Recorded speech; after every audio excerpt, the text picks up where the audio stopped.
Yeah, hello everyone, Nervin Reacts here and welcome back to another video.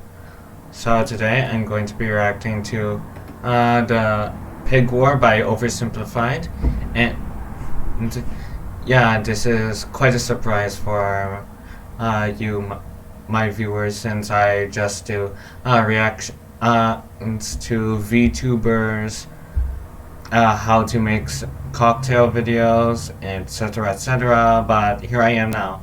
I like Oversimplified. I do watch them.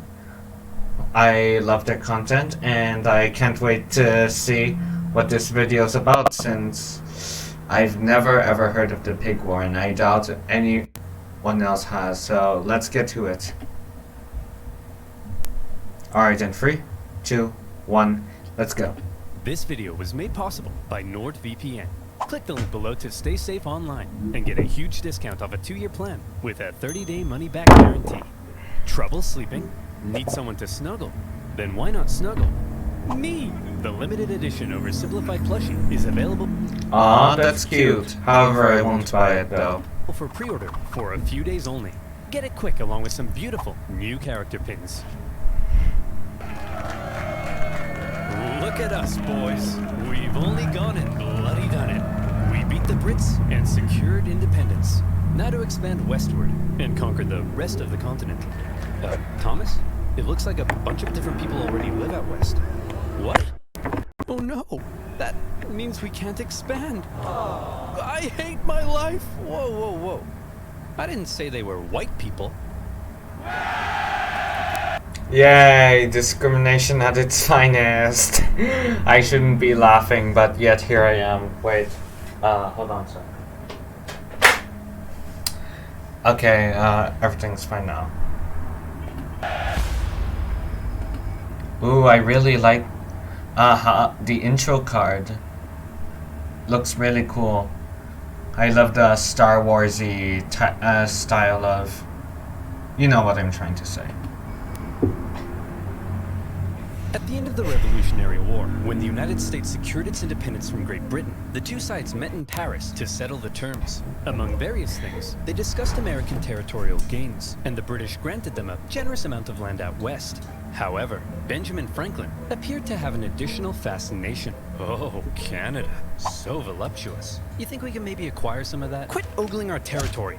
But look at those curves. I'd worry less about Canada's curves and more about your own curves, Benjamin. Oh! Get wrecked, son! Need some ice for that burn? Many in America suggested that one day the Canadian colonies should become a part of the United States. In response, Britain suggested that many in America should shut the hell up. Well, if Britain wasn't going to give up Canada, then the two sides had to agree on where to put their border. Easy enough for the most part. Follow some existing borders, add in a few rivers and lakes, maybe even a parallel for good measure. But then there was a question. What would happen here? Straight line, straight line. And so it was. The border would go from the northwesternmost point of this perfectly oval-shaped lake and continue in a straight line westward until it met the Mississippi River. Perfect. Or was it? Well, as it turned out, the lake didn't actually look like this, but like this, and the Mississippi wasn't here, but here. So in the end, none of that made even the slightest bit of sense. Don't blame the Founding Fathers. They were just using the best map available. Yeah. Mapping technology was limited at that time, so yeah. Blame the guy who made it. But to the minds of the day, the issue had been solved, and it was finally time to start getting along. Oh, back to war they go. The Glorious War of 1812 saw the Americans try to invade Canada. Oh, this is the war where the British burned down the White House. Cool. And the British burned down the White House. But when all was said and done, it was pretty much a draw. And once again, America and Britain had to enter into peace negotiations. By now, both sides realized the original border they came up with was a piece of hot garbage. And since America had also recently obtained a huge amount of land from Napoleon, they decided they would need to re-examine the border issue. Straight line? Straight line, straight line. And so Yep. it was. To fix the problems of the previous border agreement, they decided to go from the northwesternmost point of this lake, as had been previously agreed, down to the 49th parallel, and from there the line would go straight as an arrow up until the Rocky Mountains. But beyond the Rockies, the two sides couldn't quite agree on where it would go next, because both sides claimed the territory beyond the Rockies was theirs. See, throughout its early history, America as a nation had its eyes heavily fixated on all that juicy land out west, ripe for invasion. Settlementation. America wanted to expand. Not only was it Tick. their right, some believed it was a destiny given to them by God himself to multiply and spread across the continent, like rats or disease. Okay guys, just before we take over everything, God definitely said this is what we're meant to do, right? Yeah, that's what he said. Isn't that what he said? And who was it who spoke to God? It was Billy, right? I thought it was Sharon's cat. I hear voices all the time. Well, it was one of us. There's no way we made this whole thing up to justify our ruthless collective imperialist tendencies. Yeah, totally. Definitely not made up. 100% not fake. Alright, well, in that case, let's get out there and make the world a better place, just as God intended.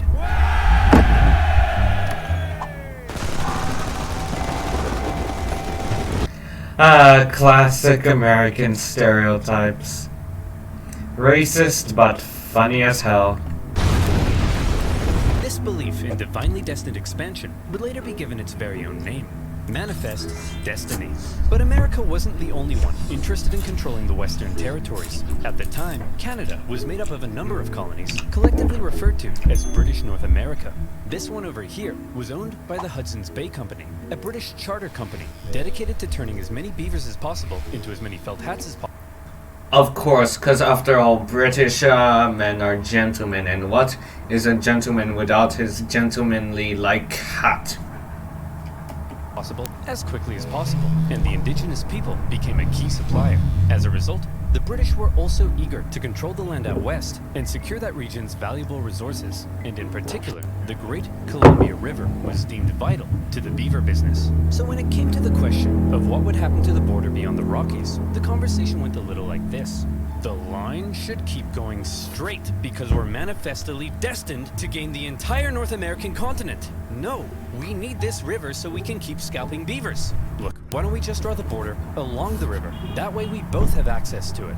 Well, that would be a completely fair compromise that protects the interests of both parties. However, as we know, if we both know America, they definitely won't accept it. And there's no way I'm ever gonna agree to it! Having come to a roadblock, both sides simply agreed that for now, they would jointly occupy the Northwestern Territory. They were both free to settle and trade there, but rest assured, the agreement was only temporary. Eventually somebody would get their way. Listen, Yank, we can jointly occupy this land, but I ain't sharing anything else. I don't want to see you using my toothbrush. I don't want to catch you wearing my underwear. And I don't want to catch you using my computer and selling my data to advertisers. Well, then you, my friend, should use NordVPN. What the Do you like giving strangers?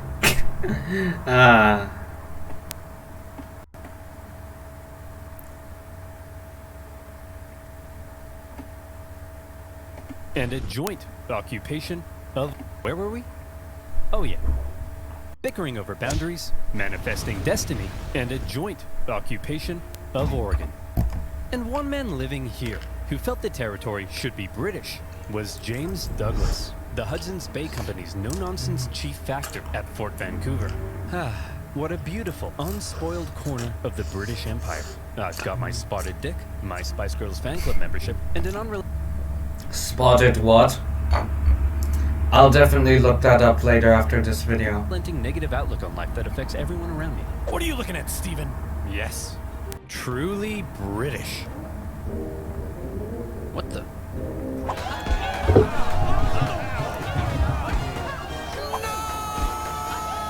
The problem for men like Douglas was that many Americans had already begun streaming up the Oregon Trail.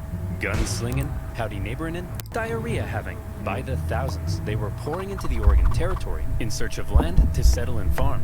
This, however, crowded out the fur trade, and eventually, a very bitter Douglas and the other Hudson's Bay traders at Fort Vancouver were ordered to relocate north to a new base of operations. But the Americans keep coming and they don't stop coming. Hopped in their wagons and they hit the ground running. Didn't make sense to keep sharing Oregon when they outnumbered the Brits more than 6-1. And suddenly, the whole joint occupation deal was being called into question. Newly elected President Polk maintained that America had an obvious claim to the entire region, even implying a possible war with Britain. Fiery language from U.S. senators declared that American rifles would annihilate the Hudson's Bay Company in Oregon, and America even gave Britain notice that it was pulling out of the joint occupation agreement. The British were alarmed as the two sides stood on the brink of war. But in the end, neither truly wanted to fight. The British favored maintaining good economic relations, while the Americans had already gotten themselves into a war with Mexico. So after a bit of back and forth, the British finally said, "Fine, you wanted a straight line? There's your straight line." Classic America with their guns.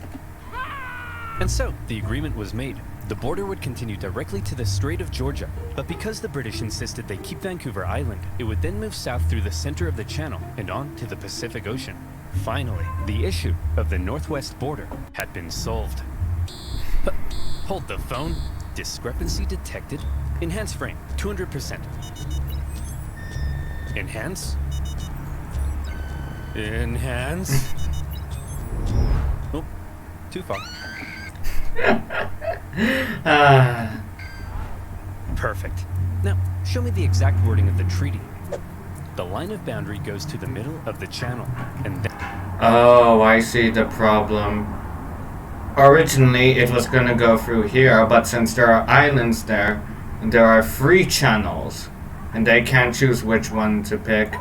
So the Americans will say that they claim the islands, but the British say that they claim the islands. Ah, I get it. thence southerly through the middle of said channel. But there's loads of channels. So you tell me, dear viewer, which channel is the treaty referring to? And therefore, who owns these islands? Is the wording of the treaty maybe a little too... I'm going to vote that the British own the islands. Sorry, America, but I'm a bit pro-British. Don't get me wrong, I'm not British in any way, and I do have American relatives, but, you know, I just like to go for the underdogs. Too vague? Well, that's exactly the problem encountered by the people living in the area. The British insisted that the channel intended by the treaty was the Rosario Strait, and therefore the islands were British. The Americans, on the other hand, argued that the intended channel was the Harrow Strait, and therefore the islands were American. At times, the debate became rather heated. Even the individuals who negotiated and signed the treaty at times didn't seem entirely sure which channel the treaty meant, and representatives from the Hudson's Bay Company begged them to make it clearer. But thousands of miles away, the people in power simply had more to worry about than some tiny islands in the middle of nowhere. Order! Order! All right, listen up. We got a lot to get through. The 7th Earl of Chissingham says he encountered a foul beast in the fields of Upper Fartingdom late last night and put this sketch together? That's a poor person, Darren. Ugh, next. Look. Lord Piddlingham says he has a new mole on his backside? How is that parliamentary business, George? Oh, some islands in the Pacific Northwest are in dispute and could lead to a war with America? Don't care. Boring. Fine. Yup, I knew it. He wasn't gonna care. Let's take a look at that mole, George. And so, for now, the islands were simply held in dispute. Were they British or were they American? I'm sure this conflict won't cause anyone to die. And one man who thought the islands were undeniably British was James Douglas. Yup, I was gonna say his name, but Oversimplified beat it to me. Now the governor of Vancouver Island. He had already once had American settlers encroach on his territory and force him to move. And by golly, he wasn't going to let it happen again. As far as he was concerned, those islands were not only British, but prime agricultural land. And given the chance, those glubby Yanks wouldn't hesitate to start pitching flags with their glubby little hands. And so, he came up with a plan. If the British settled the islands first, then that would surely secure them for Britain. And so in 1853, Douglas sent an Irishman by the name of Charles Griffin, along with some Hawaiian shepherds, to go set up a sheep farm on San Juan Island. And set up a sheep farm they did. The place was rammed with sheep, 1,369 to be exact. But Whoa, that's a lot of sheep. within those flocks of woolly cowards could also be found a number of beautiful, prized Berkshire pigs. Oh, Porky, you look stunning. You're the greatest thing that's ever happened to me. Would you perhaps like to go to the island ball together tonight? Oink once for no. Roll around in that cow crap if yes. Yes! I'm covered in...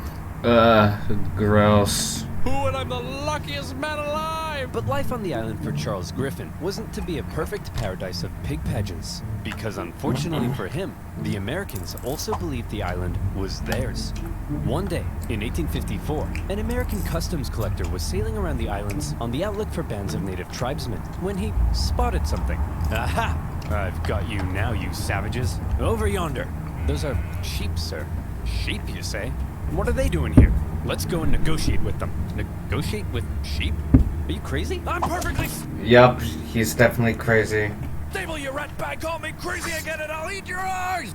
Hello, good sir. We request to speak with your leader. Out of my way.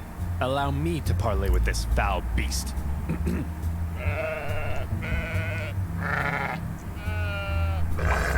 Hey, stop threatening my sheep. Your sheep? You mean to tell me that you, a British subject, have illegally imported these sheep into American territory? I'll have you know that you, an American, are currently trespassing on British territory. The Americans... I love Oversimplified. I love their jokes. felt that they were entitled to collect taxes on the British property, you know, because the island was American, and they threatened seizure if dues weren't paid. The British, meanwhile, threatened to arrest the Americans, you know, because the island was British, and the two sides were in a standoff. To give Charles Griffin the legal power to deal with the American trespassers, Douglas said, "Hey, put on this wig." Boom, you're a magistrate now. And in turn, Griffin went to one Of course. You can't be a magistrate without your fancy powdered wig. Everyone knows that. his Hawaiian shepherds and said, "Hey, I'm making you a constable. Put on this badge." The British then went off to arrest the US Customs Inspector. But, being an American, he emerged from his tent with 4 pistols and a giant knife, so the Brits had to back down. Eventually, raids by northern tribes chased the US officer from the island, but the Americans weren't done yet. Officials from nearby Whatcom County in Washington Territory believed the island fell under their jurisdiction, and they decided it was time to make the British pay up once and for all. They sent one Sheriff Barnes to go confront Charles Griffin. "Hey, you owe us $80.33 for all this farm stuff you got here. Go suck an egg." Oh, I see. So that's how it is, huh? That's how it's gonna be, is it? That's the way in which things are, eh? That be how it will, is it? Will it be how that is, huh? Yup, it will be how it is, and that's how things will be. That be the way in which things be the way they are, is that? Get off my property! So the sheriff and other Whatcom County officials... Yeah, I'm with Griffin. Just shut up, man.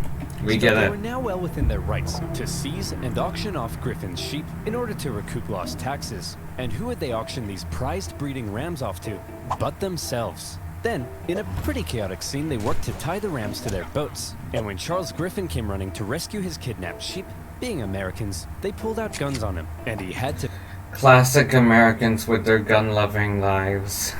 back down. In all, Charles Griffin lost 34 breeding rams, and he was furious. The British complained to the American government, who were shocked to hear what had been going on at their northwest border. And both governments told their officials in the area to back off. We're not trying to start a major war over some dumb sheep and a stupid island. But also, the islands are definitely ours. Under no circumstances let the other side have them. For now, both governments agreed to set up yet another boundary commission to decide which channel was the correct border. But it often devolved into petty bickering. The British did make one interesting suggestion, though. We could draw the border through this middle channel and split the islands between us. Well, that would be a completely fair compromise that protects the interests of both But you're not going to agree to it? parties. And there's no way I'm ever going to agree to it! Yup, I called it. And in the aftermath of the sheep raid, James Douglas, still stationed at Fort Victoria, became even more cautious of American encroachment into his territory. Mr. Douglas, sir. It appears an Indian has discovered gold in the Fraser Canyon, just north of here. Shut up! Keep your voice down, boy.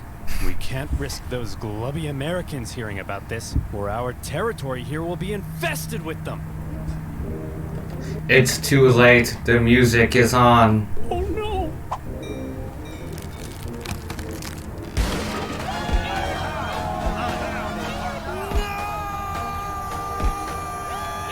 The Fraser Canyon Gold Rush attracted a heap of Americans to the region. Some got lucky. Most did not. And of those that didn't, rather than returning all the way home, many simply decided to settle in the area. And in particular, the juicy green pastures of San Juan Island were rather appealing. Believing the island was American territory, around a dozen American settlers moved there in the late 1850s. One of them was a man named Lyman Cutler, a young man in his mid-20s, and lazy as pie. He didn't want to have to clear a space in the forest to build his home, so he said, I'll just build my cabin right in the middle of this British sheep run. I'm sure that won't make anyone mad. When he planted potato seeds in his garden, rather than building a nice protective fence around them, he said, I'll just fence in 3 sides and hope all these British farm animals have a moral compass and respect my property rights. Dude, I'm not a farmer, and even I know that it's common sense to build a proper fence on all 4 sides. Otherwise, no, it's just my crops are just going to get eaten. Griffin's pig was a Berkshire, well known for rooting, and Lyman's fairly pathetic fence made for a bad combination. Numerous times he had to chase the pig away from his property, and he once angrily marched up to Griffin's home, saying, Hey, British farm idiot, keep your stupid pig out of my potatoes. It is up to you to keep your potatoes out of my pig. Griffin Wait, what? He actually said that? Wow. was furious with his new American neighbors. They built their homes all over his sheep pastures. And besides, what right did they have to be here anyway? It was British territory. Lyman, on the other hand, swore the local government had assured him his land claims were legitimate. And so to him, the British were out of line. Look at that sick freak. In love with his pig. Isn't that just sick? Yeah, what a freak. Not like our love, Spuddy. Ours is all natural. Yeah, just a man and his potato. Natural, because potatoes are plants. Nothing wrong with that. But the tension between Lyman and Griffin was just about to explode. What the? Spuddy? All right, you damn dirty pig. That's the final straw. Oh god, he actually shot the pig. Lyman shot the pig. After taking a second to calm down, he felt bad about murdering Griffin's prized boar. So he went to him and said, Hey man, look, I kinda just killed your pig. It was eating my potatoes again. And I don't know, man, I kinda just killed your pig. Killed your pig. Oh god, Griffin's going insane. Someone stop him. Killed your pig.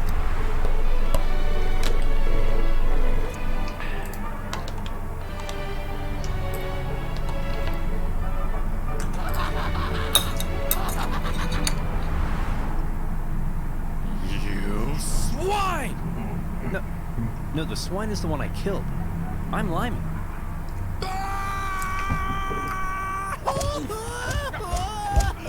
Griffin demanded Lyman pay $100 for the loss of the pig, an outrageous sum at the time.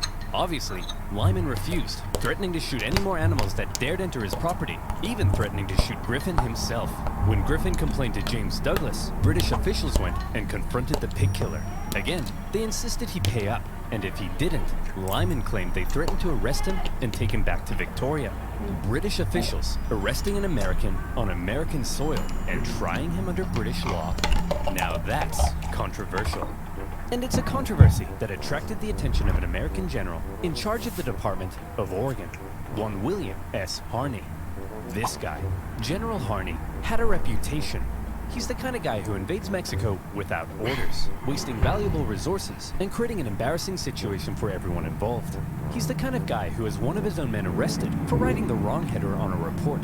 He's the kind of guy who finds a dog digging up his yard and then chases it for 1.5 miles just to give it a beating. He hated superiors, hated being told what to do, and had been court-martialed 4 times for disobeying orders. Contemporaries described him as an imbecile, all matter and no mind, an arrogant humbug. Yeah, this man seems like just an idiotic jerk. Yep.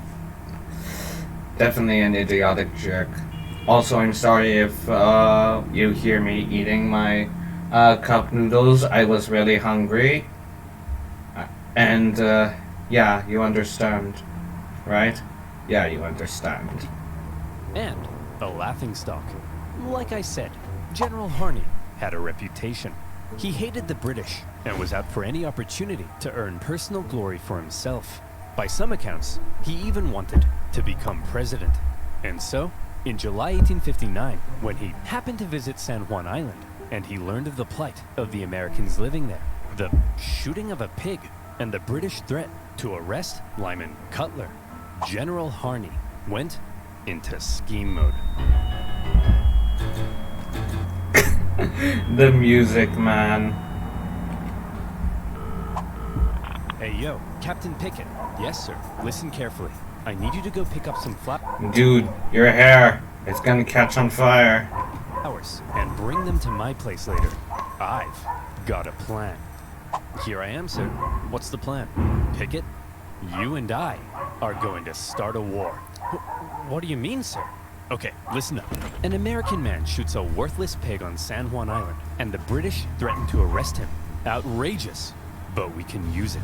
We get the settlers there to send us a petition saying they need American troops for protection. That's when you go with your men and occupy the island. The British will find American troops on an island they consider theirs so offensive, they won't hesitate to blow you to smithereens.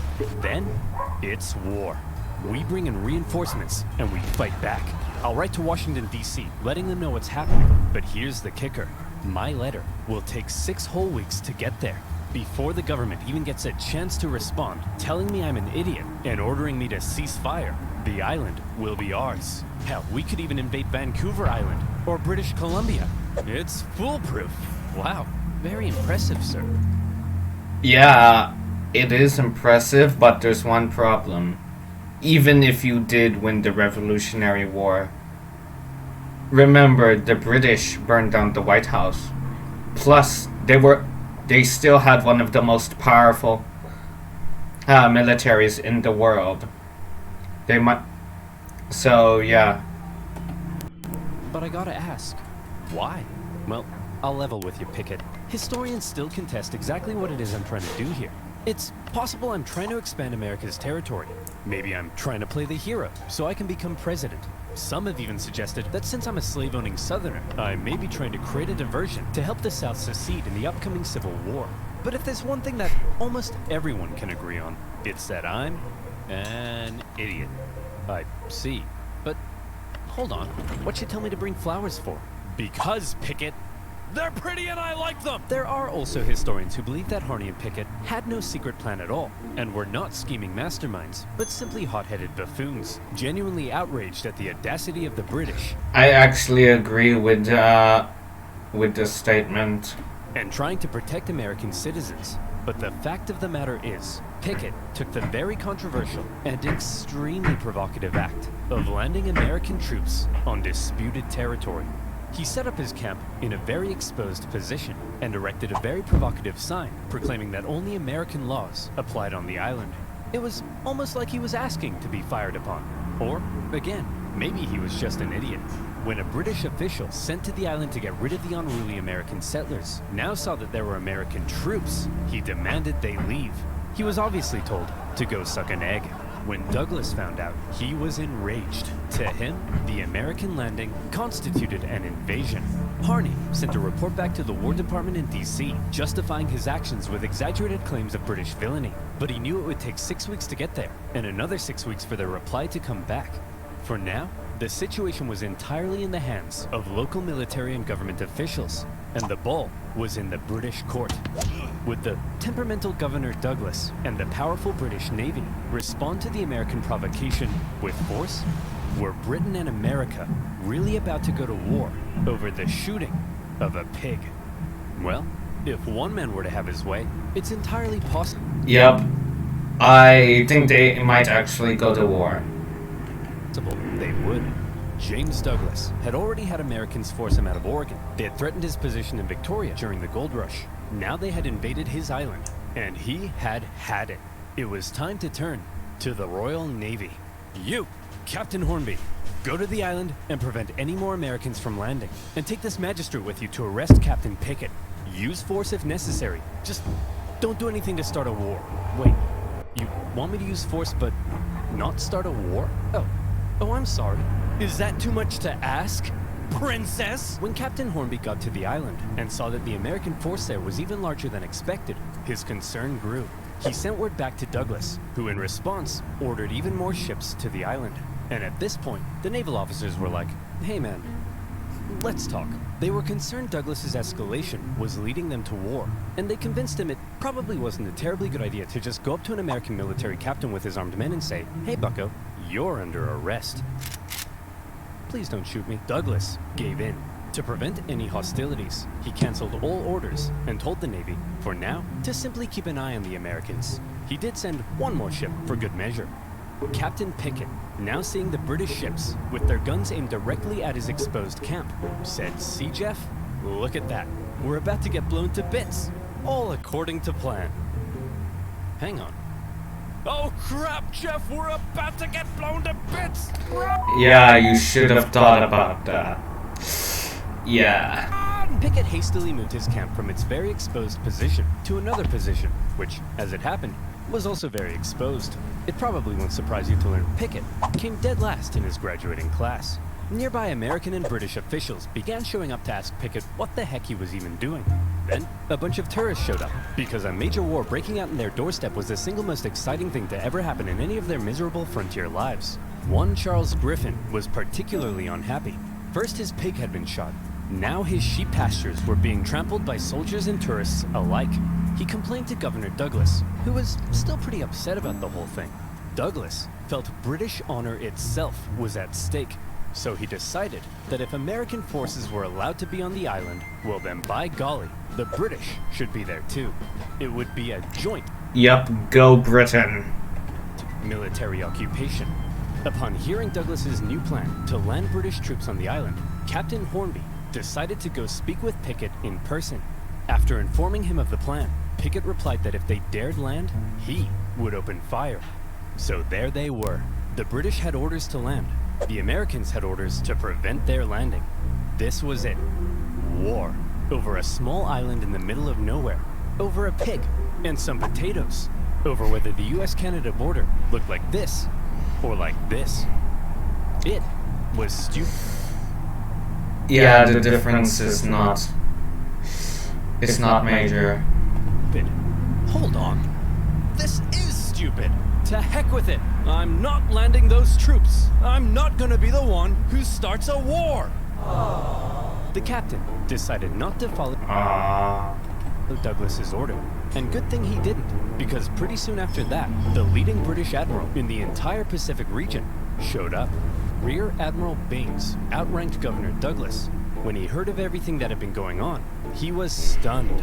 But when he heard that Hornby had refused Douglas's plan to land troops, Baines could have kissed him.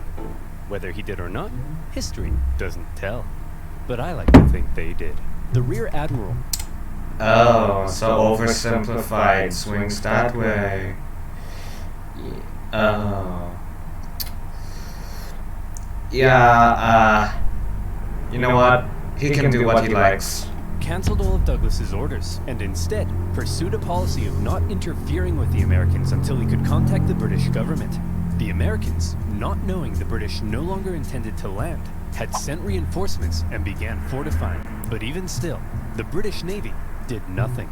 And finally, when word made it across the planet, informing the two governments of the ongoing crisis, everyone was shocked. Holy crap! Harney landed troops on disputed territory?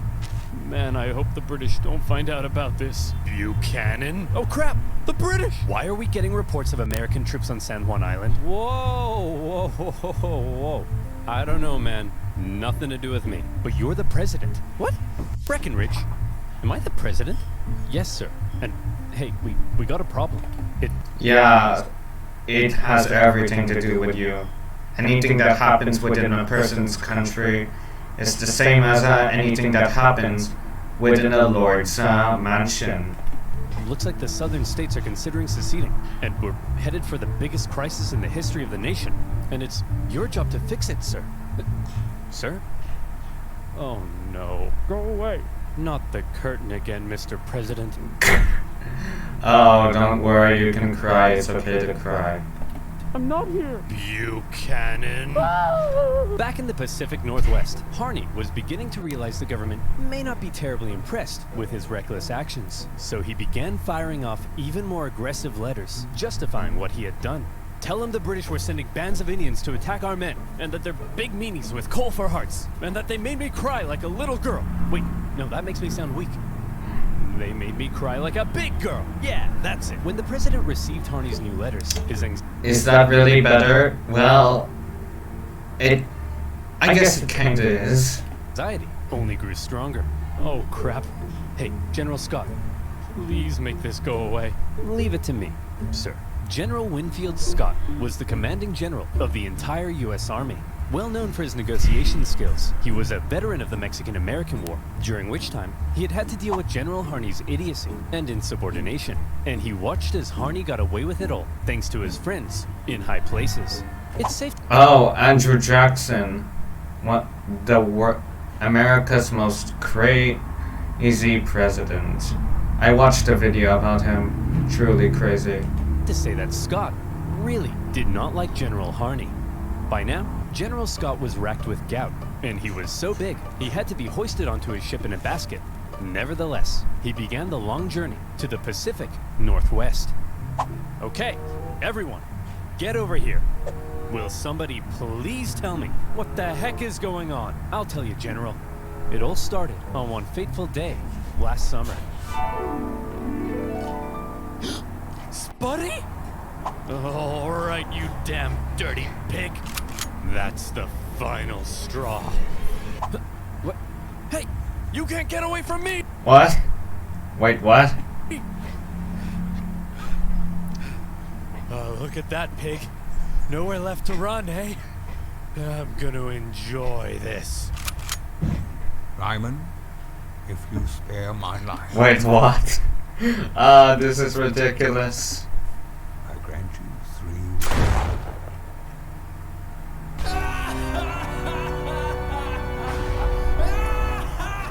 So you see, General, the pig wasn't even on his property when he shot it. Liar! He's lying to you, General. I'll tell you what really happened. What a pleasant summer's afternoon here on my humble farm. It's just me and my beloved potatoes. I'm so happy. Say, Lyman, them some nice spuds you got there. Would be a shame if somebody ate them. No, not again, you beast! Leave my potatoes alone! Yeah, I'm gonna eat them, Lyman. I'll eat them, and then I'm gonna eat you. Stay back! I'll shoot! Go ahead, punk. Make my day. Shoot me! Shoot! Oh god. I love Oversimplified. Me! He made me do it! He made me do it! So you're telling me you guys nearly started a war with the strongest naval power in the world over the shooting of a pig? Yeah, now he's starting to get it. Not only the pig, sir. The British then threatened to arrest this poor, pure American soul. Thank you, General. Shut up. I don't care about you. Okay, I've made up my mind. You're an idiot. You're an idiot. You're an idiot. You're an idiot. You're an idiot. You guys are fine. And you two are the most mind-numbingly brain-dead ding-dongs I've ever encountered in all my life. Yup, I agree with, I forgot his name. And I'll see you in my office. Okay, Harney, listen. I cut a deal with the Brits. Here's how it's gonna be. Both sides will maintain a small force on the island for a joint military occupation until our two governments can decide who owns the island. Now, the only way they'd agree to that is if Pickett is removed from command, so I'm replacing him with Captain Hunt here. Now, Harney, listen to me. Do not, under any circumstances, put Pickett back on that island, okay? I mean it, Harney. Do not order Pickett back onto the island. He's gonna do it anyway, isn't he? Understood? Yes, sir. Good. I'll see you Globos later. Is he gone? I think so. Good. Hunt, you're fired. Pickett, you're going back on the island. All right, you psychopath. I've been waiting years for this. I hate you. I've always hated you. Harney had not only ordered Pickett back onto the island, but his department even notified the British that it did not recognize the joint occupation settlement, while everyone else had decided on peace. Harney appeared to still be threatening war. Needless to say, a furious Winfield Scott soon removed him from command and sent him elsewhere. In Harney's absence, the joint occupation went ahead, and the troops actually got along together quite well. The British attended 4th of July celebrations at the American camp, while the Americans visited the British for Queen Victoria's birthday. Even Pickett became good friends with his British counterpart. War, it seemed, had been avoided, thanks largely to the level-headed actions of the Royal Navy and General Winfield Scott. Of course, the island's worst... Yup, as we all know. Never mind, I forgot what I was going to say. Still in dispute, and the question of who exactly owned them still had to be answered. That answer would have to wait, because while San Juan was at peace, the nation was tearing itself apart. When Civil War broke out in 1861, the issue of San Juan just wasn't that important. Harney, despite being a Southerner, remained in the U.S. Army, but was eventually removed from command at St. Louis when his loyalty to the Union came under suspicion. More famously, Captain Pickett, a native Virginian, went on to become a Confederate general. Pickett's charge at the Battle of Gettysburg remains one of the most famous moments of the entire war and marked a major turning point. U.S. relations with Britain actually soured during the war. The British, missing their supply of southern cotton, initially looked like they may intervene on the side of the Confederacy. There was the Trent Affair, when Confederate diplomats were discovered and arrested on a British mail steamer. And then there were the British-built ships, sold to the Confederacy, that wreaked havoc on northern commerce.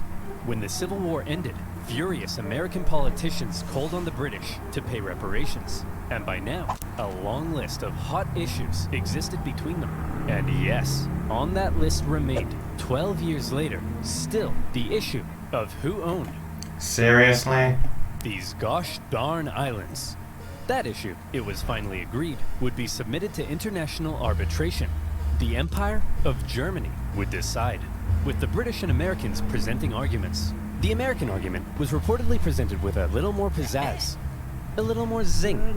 And in the end, when the Germans made their decision, they awarded the San Juan Islands to the United States. Oh, I did not expect that. Well, whatever, it was decided by the Germans, and I like the Germans. When an aging Douglas heard the news, he said that there was no possible way the British argument had been presented correctly. But that was that.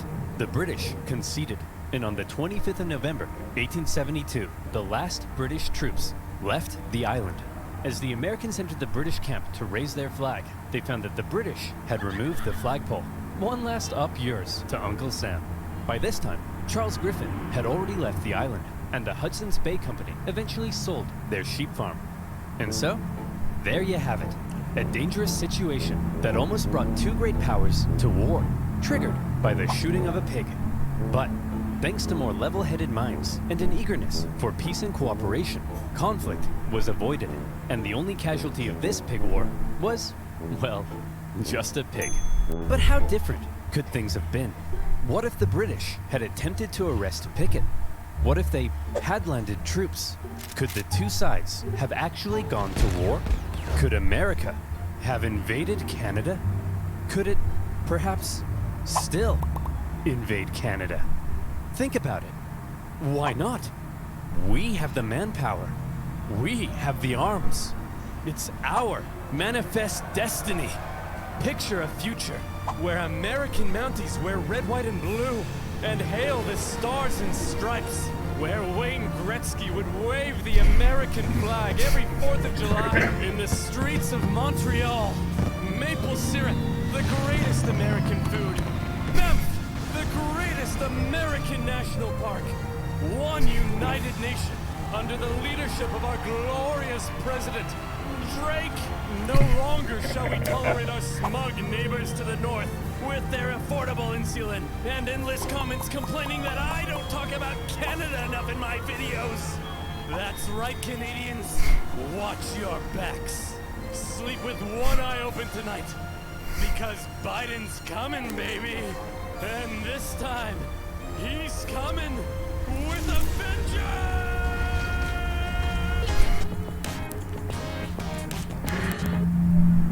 Oh wait, no, I didn't mean to press. Oh god, no. No. Oh good. But anyway, yeah. I really enjoyed that video. Oversimplified's hilarious as always, and it's too bad they only upload once every few months, so yeah.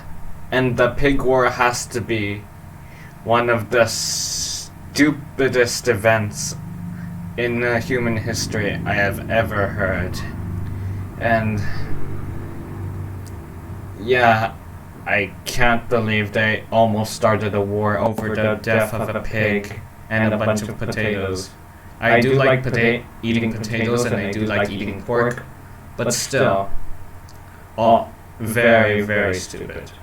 So yeah, I have nothing else to say really, and my laptop's almost is already what's the word again? Oh yeah, the battery of my laptop's almost dead. So if you like this video, please hit that like and subscribe button, hit the notification. Sorry, I'm having trouble speaking. But like I was saying, check out my Facebook page, and if you want to check out the original video by Oversimplified, link is in the description, and I highly do recommend you check them out. They're amazing. Anyway, that's all for today. I'll see you guys next time. Bye!